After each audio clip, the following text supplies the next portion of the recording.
حضرت امام باقر رضی اللہ تعالی عنہ کے پاس ایک شخص آیا، کہنے لگا حضرت میرے گھر میں برکت نہیں، میرے گھر میں خوشحالی نہیں، آخر وجہ کیا ہے؟ گھر میں محبت نہیں رہی، گھر میں پیار نہیں رہا، امن نہیں رہا، سکون کا جنازہ نکل گیا ہے، آخر کیا وجہ ہے؟ حضرت امام باقر رضی اللہ تعالی عنہ نے فرمایا میاں عورت کی 4 عادتیں ایسی ہیں جو گھر کو بربادی کی طرف لے جاتی، جو گھر کو تباہی کی طرف لے جاتی۔ میری ماؤں بہنوں بیٹیوں جو میری آواز سن رہی ہیں، امام باقر رضی اللہ تعالی عنہ کی 4 عادات دل کے کانوں سے سنیے گا، دل کے کانوں سے سن کر ایک لمحے کے لیے اپنے اندر اترنا، اپنے باطن پہ اترنا اور سوچنا کہیں یہ عادات تم میں تو نہیں پائی جاتی۔ اگر تمہارے اندر بھی یہ 4 عادات پائی جاتی ہیں تو خدا را ان گندی عادتوں کو نکال دو، ورنہ یہ عادات تمہارے گھر کو تباہ کر کے رکھ دے گی، تمہارے گھر کو اجاڑ کے رکھ دے گی۔ حضرت امام باقر رضی اللہ تعالی عنہ نے فرمایا میاں عورت کی 4 عادات ایسی ہیں جو گھر کو تباہی کی طرف لے جاتی، جو گھر کو ویرانی کی طرف لے جاتی۔ اس شخص نے کہا حضرت وہ 4 عادات کون کون سی؟ حضرت امام باقر رضی اللہ تعالی عنہ نے فرمایا پہلی عادت، عورت کی پہلی عادت جو گھر کو تباہ و برباد کر کے رکھ دیتی ہے وہ ہے بات کو بڑھا چڑھا کے کرنا، چھوٹی سی بات کو، معمولی سی بات کو بڑھا چڑھا کے کرنا، غیبت کرنا، چغلی کرنا، چھوٹی سی بات کو شوہر کے آگے بڑھا چڑھا کے کرنا۔ فرمایا چھوٹی سی بات کو بڑھا چڑھا کے کرنے والی عورت جس گھر میں بھی چلی جائے، گھر میں 4 بھائی رہتے تھے، ایک دوسرے سے محبت کرتے تھے، پیار کرتے تھے، ایک دوسرے کے دکھوں کو اپنے دکھ سمجھتے تھے، ایک دوسرے کے دردوں کو اپنے درد سمجھتے تھے، ایک دوسرے کے بخار کو اپنا بخار سمجھ کر ان کا علاج کرتے تھے، ایک دوسرے کے بازو کو اپنا بازو سمجھتے تھے، سہارا سمجھتے تھے۔ بات کو بڑھا چڑھا کے کرنے والی عورت جب سے اس گھر میں داخل ہوئی بھائیوں میں پیار ختم ہو گیا، بھائیوں میں محبت ختم ہو گئی، اختلافات پائے گئے، بھائی بھائی کا دشمن بن گیا۔ کس نے بنایا؟ اس عورت نے بنایا، بات کو بڑھا چڑھا کے کر دینے والی عورت۔ وہاں کی سن کر یہاں لگانا، یہاں کی سن کر وہاں لگانا، پھر دونوں بھائیوں کو آپس میں لڑانا، پھر دونوں بھائیوں کو آپس میں جدا کر دینا۔ میری بہن یہ تجھے زیب نہیں دیتا، کیا تو حضرت انسان نہیں ہے؟ کیا تو ہوا کی بیٹی نہیں ہے؟ اگر تو بھی ایسے کام کرنے لگ گئی تو پھر میں اسلام کی مقدس شہزادی کس کو کہہ کے پکاروں گا؟ کسی بیٹی کا پردہ فاش نہ کر اس سے پہلے کہ تیرا پردہ فاش کیا جائے، کسی کی بیٹی کے اوپر تہمت نہ لگا اس سے پہلے کہ تیرے اوپر تہمت لگائی جائے، اس سے پہلے کہ تیری بیٹی کے اوپر تہمت لگائی جائے۔ کیا دوسروں کا پردہ فاش کرنا تجھے زیب دیتا ہے؟ کیا شوہر کے آگے دوسری عورتوں کی غیبت کرنا تجھے زیب دیتا ہے؟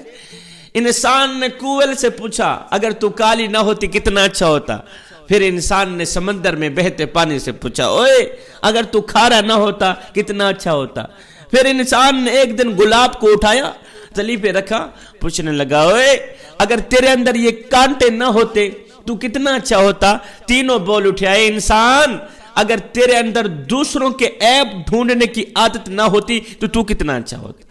آج کا انسان دوسروں کے عیب ڈھونڈنے کی کوشش کرتا ہے۔ آج کی میری ماں بہن بیٹی دوسری عورتوں کے عیب ڈھونڈنے کی کوشش کرتی ہے لیکن اپنے گریبان میں جھانک کر کے نہیں دیکھتی کہ میرے اندر بھی کوئی عیب ہے یا نہیں۔ ہمیں اپنے گریبان میں جھانکنا نہیں آتا، کاش کہ ہمیں اپنے گریبان میں جھانکنا نصیب ہو جاتا، یہ سارے مسئلے حل ہو جاتے۔ فرمایا حضرت امام باقر رضی اللہ تعالی عنہ نے فرمایا غیبت کرنے والی عورت جس گھر میں بھی چلی جائے، چغلی کرنے والی عورت، شوہر کے آگے چھوٹی سی معمولی سی بات کو بڑھا چڑھا کے کرنے والی عورت جس گھر میں بھی چلی جائے، بھائیوں میں پیار ختم ہو جاتا ہے، محبت ختم ہو جاتی ہے، اختلافات میں پڑ جاتے ہیں، دشمن بن جاتے ہیں ایک دوسرے کے، اس گھر سے امن کا جنازہ نکل جاتا ہے، سکون کا جنازہ نکل جاتا ہے، وہاں برکت نہیں رہتی، وہاں خوشحالی نہیں رہتی۔ دوسری عادت فضول خرچ کرنے والی عورت، فرمایا فضول خرچ کرنے والی عورت جس گھر میں بھی چلی جائے وہ گھر تو بہت جلد غریب ہو جاتا ہے، بہت جلد فاقے میں آ جاتا ہے. فضول خرچ کرنے والی عورت. فضول خرچی اللہ کو بھی پسند نہیں, اس کے رسول کو بھی پسند نہیں. فرمایا تیسری عادت جھوٹ بولنے والی عورت. ہائے, جھوٹ بولنے والی عورت بھی جس گھر میں چلی جائے وہ گھر تباہی کا باعث بن جاتا ہے, وہ گھر جلد برباد ہو جاتا ہے. جھوٹ بولنے والی عورت کی سب سے بڑی سزا کہ اس کے سچ پر کوئی اعتماد نہیں کرتا, اس کے سچ پر کوئی یقین نہیں کرتا. فرمایا تیسری عادت جھوٹ بولنے والی عورت, یہ بھی جس گھر میں چلی جائے وہ گھر جلد تباہ ہو جاتا ہے. عورت کی چوتھی گندی عادت سوچنے سے پہلے بات کرنا. سوچنے سے پہلے, ابھی سوچتی نہیں ہے کہ میں نے کیا بولنا ہے, پہلے بول دیتی ہے. حضرت شیخ سعدی رحمت اللہ تعالی علیہ فرماتے ہیں عقل مند عورت کی زبان اس کی عقل کے پیچھے ہوتی ہے, جبکہ بے وقوف عورت کی عقل اس کی زبان کے پیچھے ہوتی ہے. عقل مند عورت پہلے سوچتی ہے پھر بولتی ہے, پہلے تولتی ہے پھر بولتی ہے, جبکہ بے وقوف عورت سوچتی بعد میں ہے بولتی پہلے, تولتی بعد میں ہے بولتی پہلے. میری ماؤں بہنوں بیٹیوں, اگر تم چاہتی ہو کہ تمہارے گھر میں برکت رہے تو پھر خدا را بات کو بڑھا چڑھا کے نہ کرنا, غیبت نہ کرنا, چغلی نہ کرنا. اگر تم چاہتی ہو تمہارے گھر میں خوشحالی رہے تو خدا را جھوٹ نہ بولنا. اگر تم چاہتی ہو تمہارے گھر میں امن رہے تو خدا را فضول خرچی نہ کرنا. اگر تم چاہتی ہو تمہارے گھر میں برکت رہے, اگر تم چاہتی ہو کہ تمہارے گھر میں آپس میں معیار برقرار رہے, آپس میں ایک دوسرے کے دل میں عزت رہے, تو پھر خدا را بولنے سے پہلے ایک بار تول لینا, ایک بار سوچ لینا. اب بات کو بڑھا چڑھا کے کرنے والی عورت, مین پوائنٹ تو یہ, ایسی عورت جب بہو بنتی ہے تو ساس کا گھر اجاڑتی ہے, جب بیوی بنتی ہے تو شوہر کا گھر اجاڑتی ہے, اور جب خود ساس بنتی ہے تو داماد کا گھر اجاڑتی, تو بیٹی کا گھر اجاڑتی. ایسی عورت, بات کو بڑھا چڑھا کے کر دینے والی عورت. یہاں پر حضرت شیخ سعدی رحمت اللہ تعالی علیہ نے ایک زبردست حکایت لکھی ہے. آپ فرماتے ہیں کہ ایک شخص کی بیوی فوت ہو گئی, اس کی ساس بیٹی کا حق مہر وصول کرنے کے لیے ان کے گھر میں نازل ہو آئی.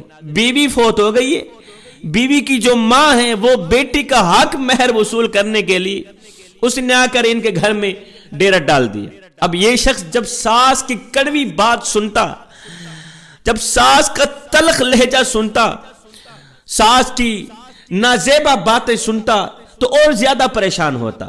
اسی دن اس شخص کے دوست آئے اس کا حال پوچھنے کے لیے کہ بیوی فوت ہو گئی ہے, اس کی طبیعت ناساز تھی, جائیں دوست کا حال تو پوچھ کے آئیں.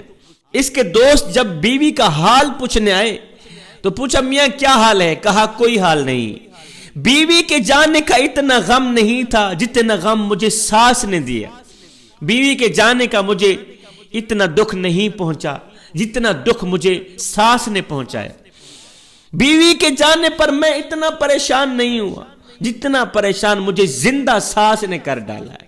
شیخ سعدی رحمت اللہ تعالی علیہ فرماتے ہیں پھول مرجھا گیا مگر کانٹا باقی رہا, خزانہ چلا گیا مگر سانپ باقی رہا. خدارا میری ماؤں بہنوں بیٹیوں, ایک لمحے کے لیے اپنے اندر اترو, ایک لمحے کے لیے اپنے باطن پہ اترو اور سوچو کہیں یہ عادات تم میں تو نہیں پائی جاتی, یہ 4 گندی عادات تم میں تو نہیں پائی جاتی. اگر پائی جاتی ہیں تو خدارا ان کو نکال دو, ورنہ یہ تمہارے گھر کو برباد کر کے رکھ دے گی. آپس میں محبت نہیں رہے گی, گھر میں پیار نہیں رہے گا, امن کا پھر جنازہ نکل جائے گا.